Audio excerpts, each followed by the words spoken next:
Someone that Alice and I both used to work with years ago used to say, if you're selling something, it should increase revenue, decrease cost, or make a material change in the way that you operate.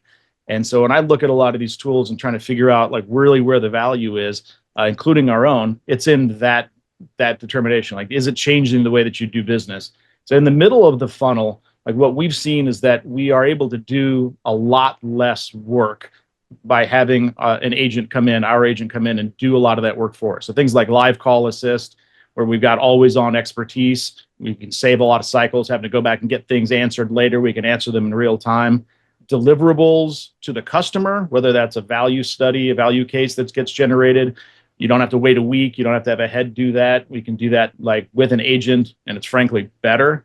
And even internally, as we do things that we need to do in the sales cycle from a leadership perspective, whether you follow Spiced or MedPick, building those things out instead of having a rep do it at one point in time, this can be automated and can be better because it's not your rep telling you something. It's a disinterested, objective third party that's actually making those determinations.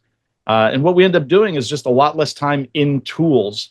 We don't go into Salesforce anymore. We don't watch Gong calls anymore. One of the last firms that I was with, we actually measured and put a leaderboard on for like the number of hours that everyone spent watching Gong calls. And for clarity, the larger the number, the better.